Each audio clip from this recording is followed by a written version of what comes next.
fifth seed, the first wild card in the AFC, belongs to the Buffalo Bills at this moment. Now, Bills fans have been panicking all season long. They feel like their team is going to throw up and vomit all over themselves down this stretch run. I don't believe that to be the case. Now, their schedule is nothing to play with, okay? Now, they've had a lot of layups this season, and they've taken care of most of those layups and put them in the basket. Now, it's time for them to step behind the three-point line and actually make some contested shots. I just don't like this spot for Buffalo, although I think they're very capable of going there and winning. They've got the kind of temperament, they've got the kind of team that will not be scared of that environment. They will not be shook by the terrible towels and the Sunday night atmosphere. They've got the defense, they've got the quarterback in the run game to be able to stabilize their situation. Who else could it be? Me, your man, Louie T. Welcome to Sunday Night Football Overtime. Steelers at home hosting the Buffalo Bills. And I normally don't come back and do a video for a video that I missed. And last night, the intent was to come up here live as normal after the game and chop it up with you guys, break it down, and then take some comments. And my body was just like, nah, bruh, I didn't sign up for this. Our agreement was you do one Redskin video when you got home, and then we were done. And so my body was like, nope, not doing it. And so I had to shut it down. I had to shut the operation down last night. But because last night was so monumental for the Buffalo Bills, clinching a playoff berth, winning their 10th game of the season, and really giving themselves an outside shot at still winning the AFC East division, I had to come on live and do this because I've been a staunch supporter of the Buffalo Bills all season long. You know, I absolutely love Josh Allen in his game, and he was my favorite quarterback 2 years ago. He's my guy. I've been touting him, rooting for him, and I've been swatting away the detractors and haters since he's gotten into the league. He's not accurate enough. He's this, he's that, whatever. He's a winner. And I've been saying that all season long. You heard the podcast leading in from last episode. I had the episode before that where I'm like, the Bills alarm has been ringing all season long and everyone keeps hitting the snooze button. Well, wake your ass up. The Bills are here, and they're not going away, and that alarm is going to keep ringing, and that shit went off epically last night. It wasn't pretty. It was gritty, but most importantly, it was a dub, all right? And it's never pretty with the Bills. It's always gritty, but most importantly, it's usually a dub.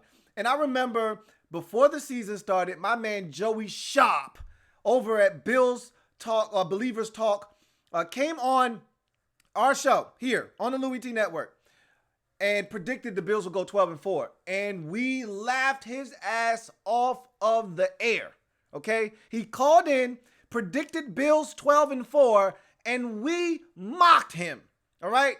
We tore him to shreds. The next three callers, they started off their call by talking about how crazy he was and whatever he's smoking, they want some, and whatever he's drinking, they would like to have some. We killed him. And here we are, Bills sitting at 10-4 with 12-4 still on the table. No one in their wildest dreams, except for Joey Sharp, okay, thought that this was possible.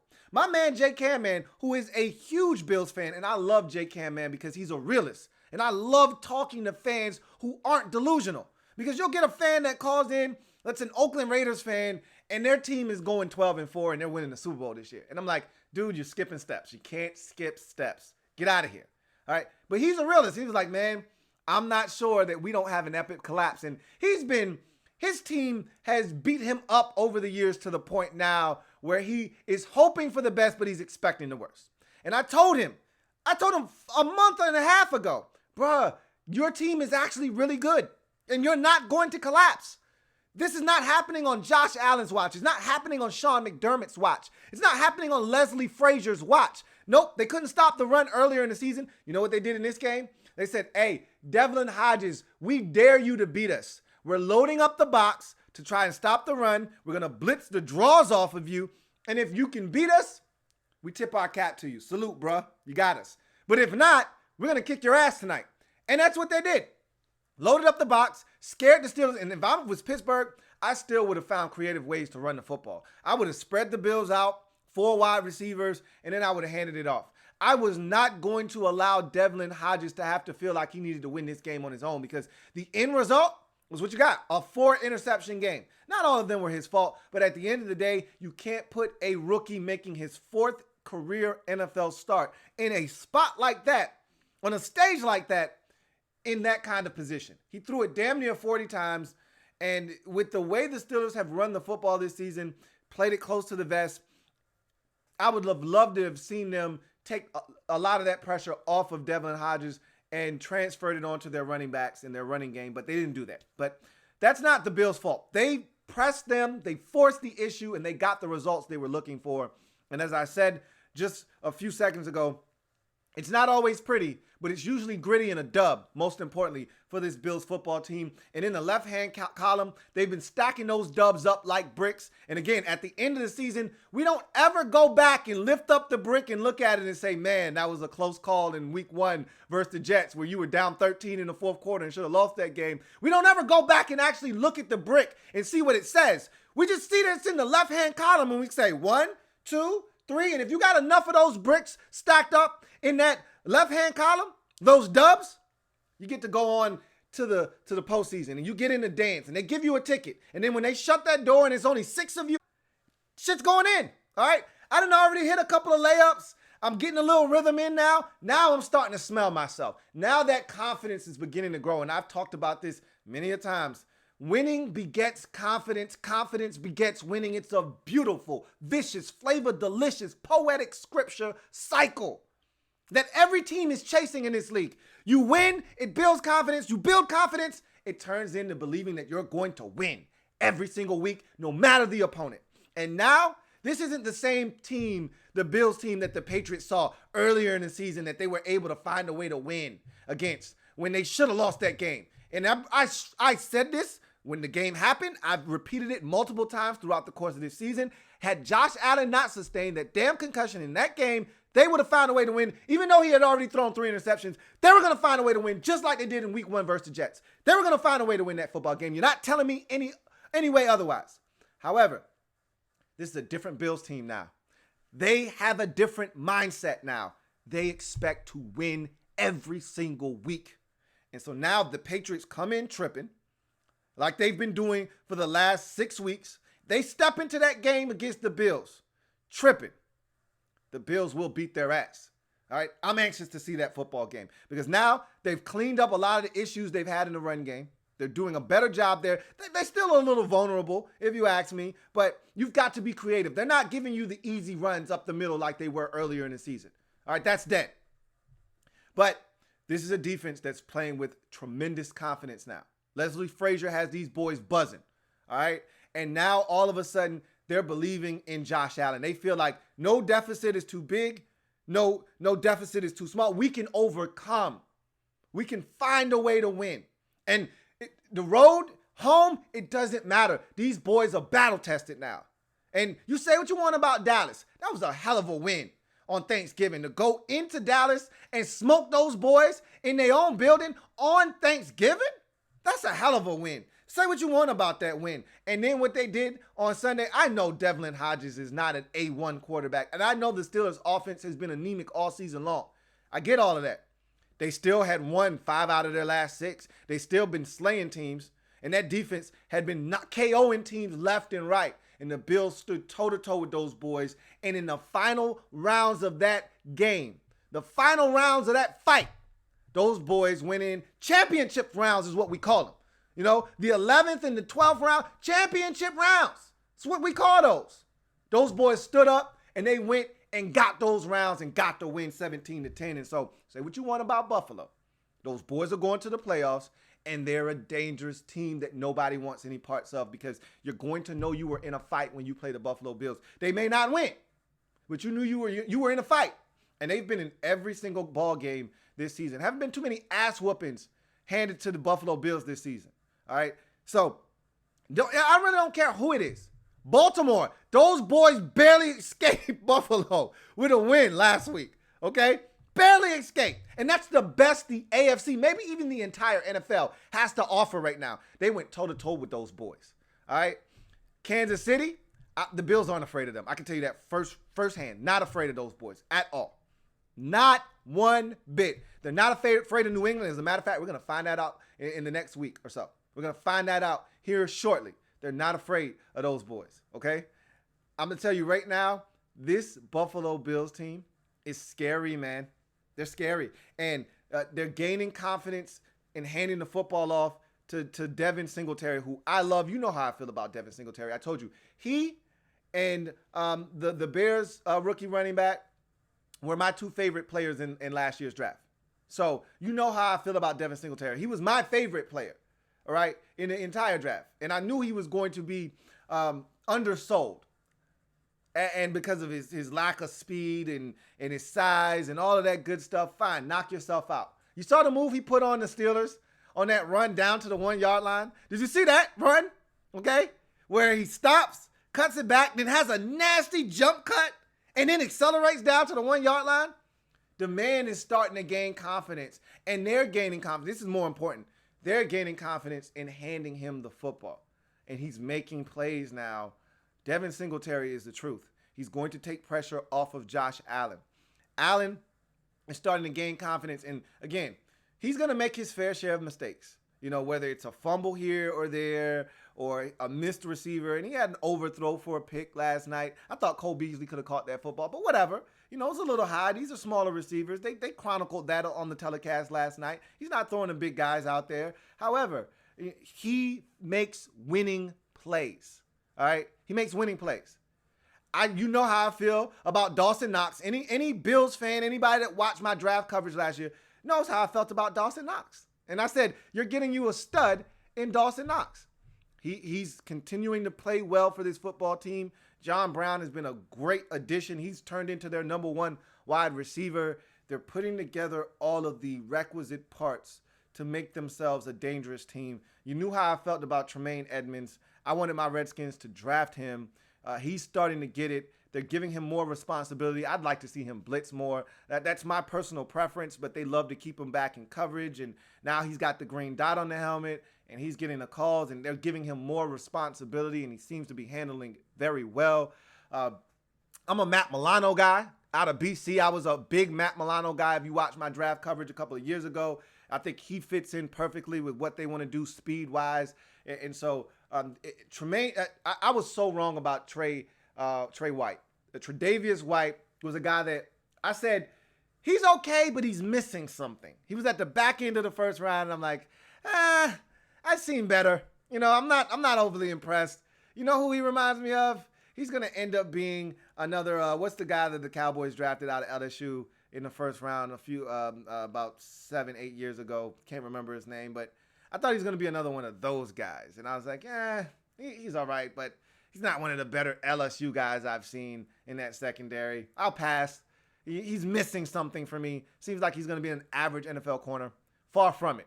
He's been dominant. I was wrong about him. And the one thing I did say, though, when I broke him down was that he's always around the football, and his technique is flawless. He's technically sound. And that's what you see with Tre'Davious White. Rarely is he out of position. And when opportunities come his way, rarely does he miss. He's been spectacular for the Bills from day one. As a rookie, he stepped in and started creating turnovers and hasn't stopped. He's been exactly what the doctors ordered for their defense. And you couple in the safeties, Micah Hyde and Jordan Poyer, and all of a sudden now that Bills secondary. And it's just amazing. They just plugged in guy after guy on the opposite side, Levi Wallace, whoever. It doesn't matter. They've played good football as well. They just have it going now as a team. And you know what's funny too? Every time I see a kick return or a punt return, I always think that could go the distance. You know, he still has it back there. And so there's just so much to like about this Bills football team, and I thought that was an impressive win. Forced four turnovers of Devlin Hodges. You were able to. I think the Steelers helped you by stopping the run by not running the football enough. I would have run it a lot more. Devlin Hodges would not have come close to 40 passing attempts. This game was never out of hand. Game was never out of reach. It was generally locked up or, a one-score game the entire game. No team ever got a 2-score lead in this football game. There was never a reason for the Steelers to abandon the run in this game until the very end of the game where the Bills took the 17-10 lead. They should have had the run game front and center, and I thought for some reason, and I don't know why, it's not like the Bills came into this game with the number 2 rated rush defense or something. I don't understand why it is they decided to go away from the run. I think they outsmarted themselves. It really started with that Jordan Berry punt.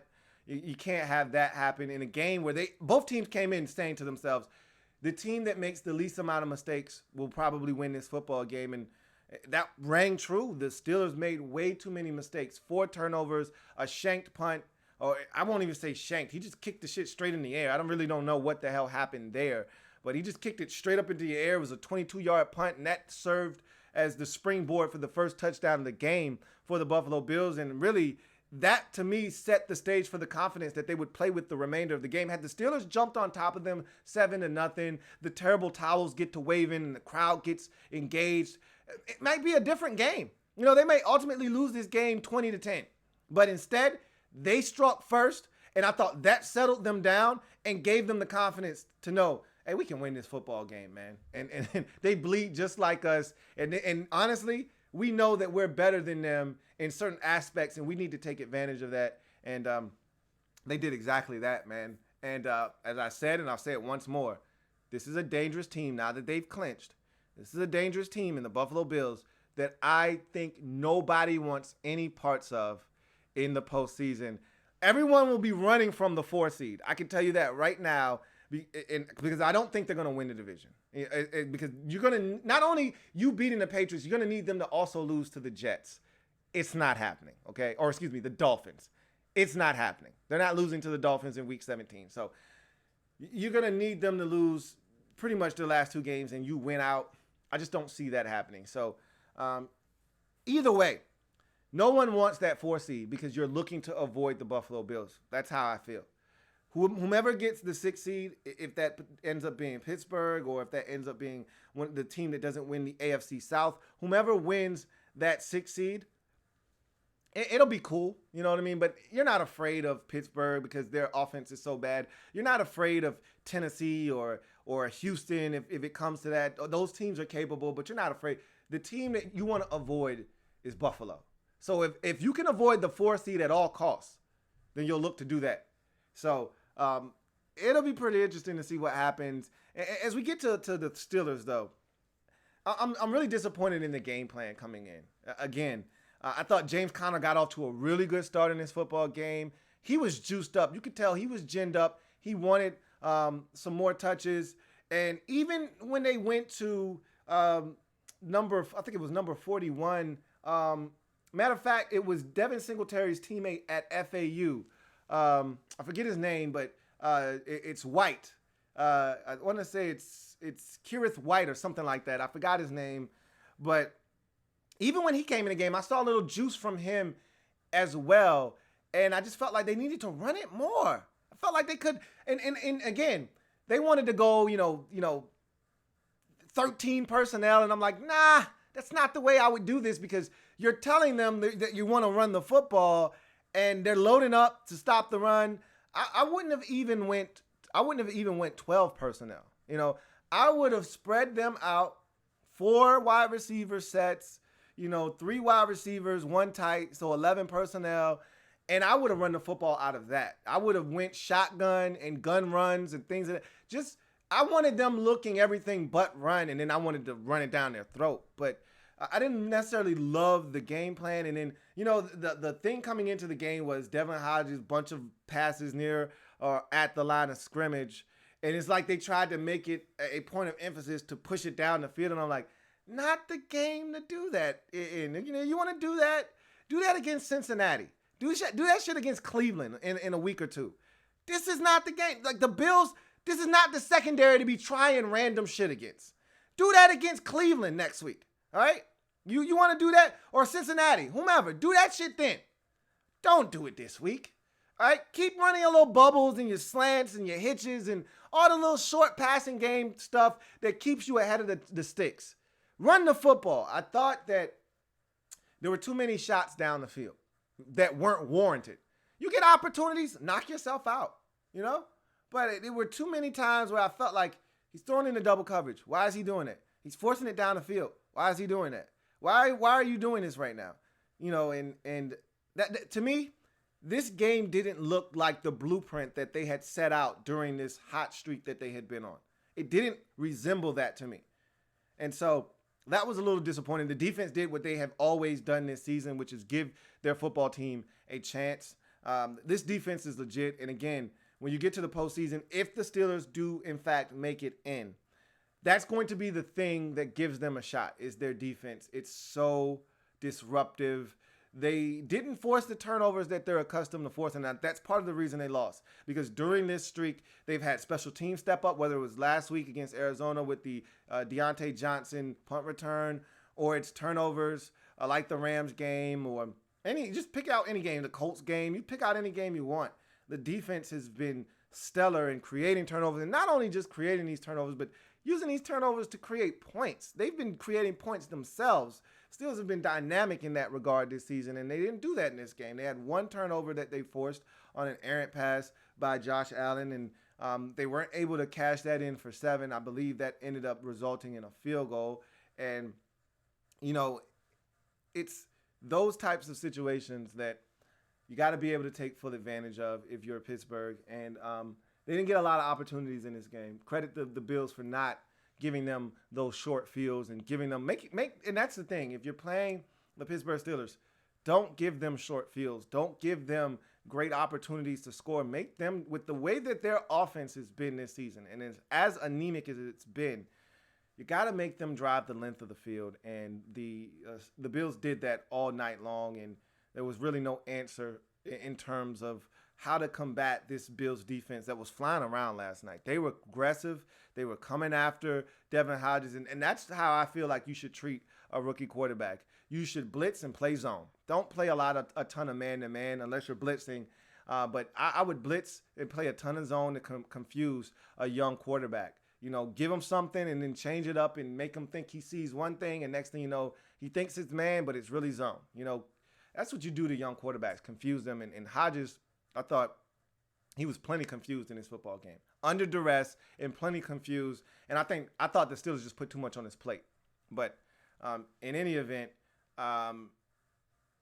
it was a big win for the Bills. Big win. And it takes the pressure off of them having to beat somebody late in the season in the division. I still think that this team is fully capable of winning the division. I don't think it's going to happen because, again, even if you take care of your end of the bargain and the end of the deal, you still got to rely on a Dolphins team that I just don't think is game enough to take care of the Patriots this season. So anyway, check and see. All right. Yes, Claiborne. Thank you out there. Morris Claiborne was the cornerback I was thinking of. And I just didn't think that he was going to be this good. Tre'Davious White definitely has proven me wrong. I thought he would be a solid NFL corner. I did not think he would be elite. He has been exactly that in his very brief but impactful NFL career thus far. So, and I'm glad that he was able to get up from that stinger because I was a little nervous when he went down. I knew exactly what it was. I said, that's a stinger. And with stingers, you could get your feeling back immediately, as he probably did. That's why he came back in the game. Or you could just not get it back altogether. And I've seen that happen in an NFL career end on the field. So, and I've seen guys out for 10 weeks with a stinger and waiting to get feeling back in from their elbow down. I mean, they're so random. So, you know, because you're dealing with nerves and a pinched nerve, and you just never know when you're going to get the feeling back. I was glad to see that he was able to get the feeling back and able to come back in the game and help this Bills team win. He had 2 interceptions in the game. He was spectacular. So I don't see any comments. And I'll tell you what, that was a hell of a win. And the Steelers are not out of this thing, but that was a tough loss to stomach because if you win that game with the way the Texans and the Titans are going to have to play each other down the stretch, it was tailor-made for you to gift wrap this thing by just continuing to win ball games. I mean, you had a chance to win this week. You get a cupcake next week.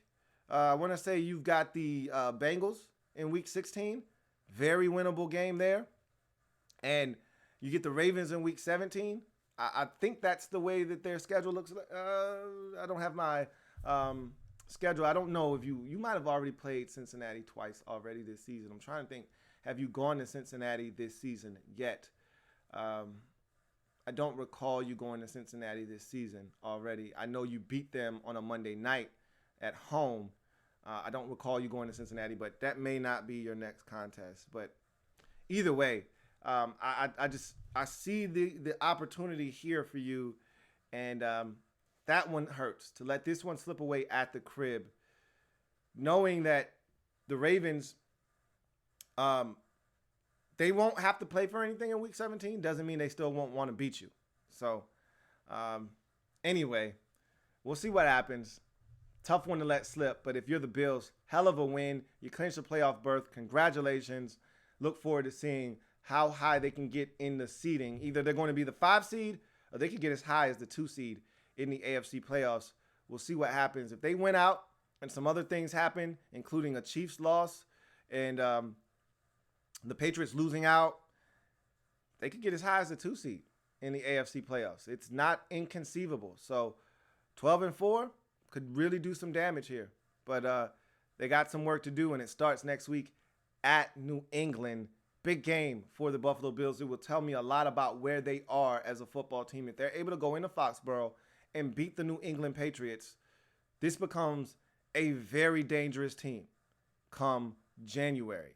If they can't go into Foxborough, it doesn't make them any less dangerous. It just doesn't make them any more dangerous. You walk in with a different type of swagger if you can go into, which is why the Chiefs wanted that game so badly for their mental psyche, for their psyche.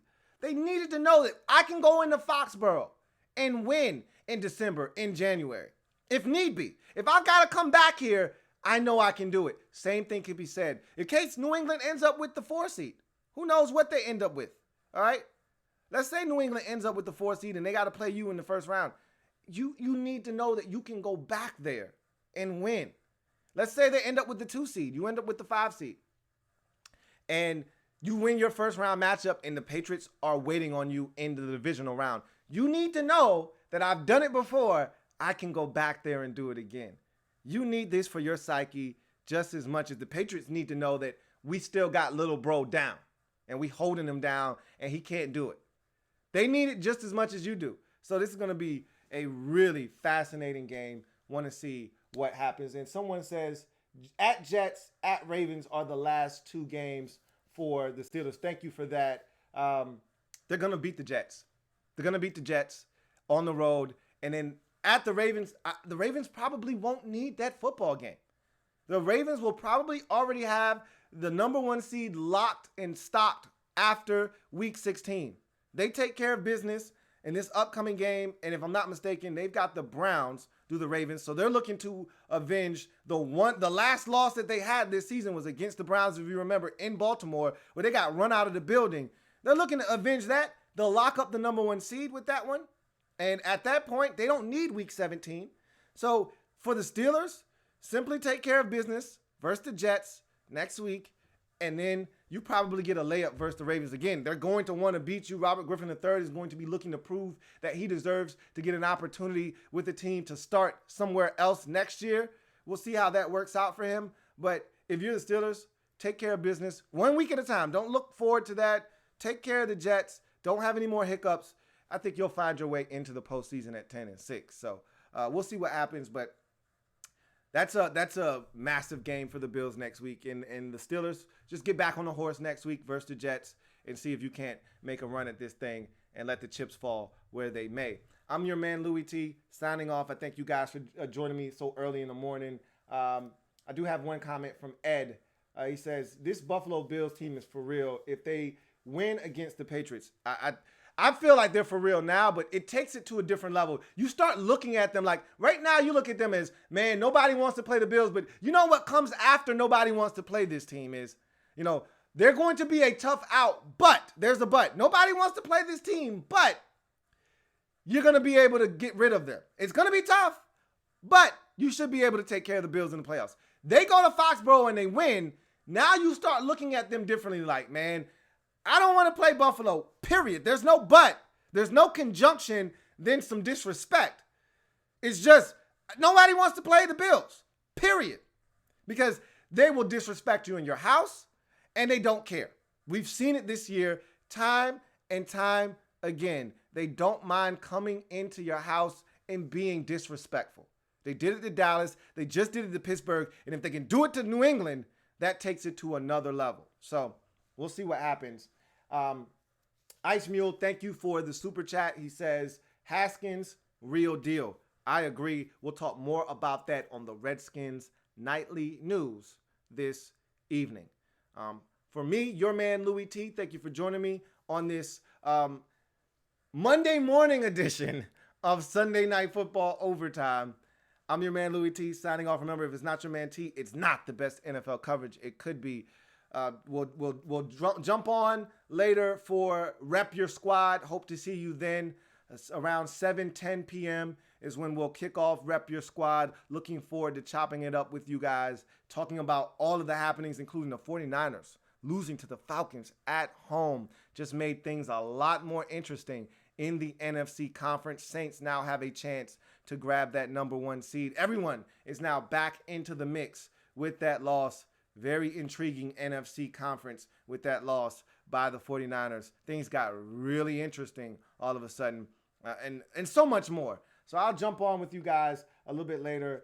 Caleb Ferry says, what are your thoughts on the Duck, Devlin Hodges? I like him. I actually think, and if you've listened to my podcast, you know that I felt like he's much better than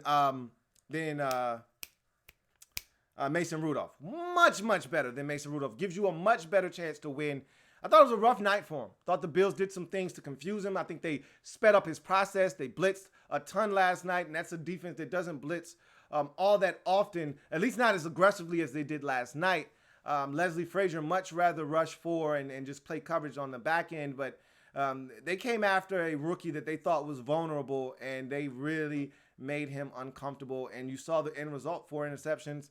I just thought the Steelers didn't do him any service by the game plan last night. I thought they should have run it a lot more. I thought they should have used the short passing game as they've done in previous weeks.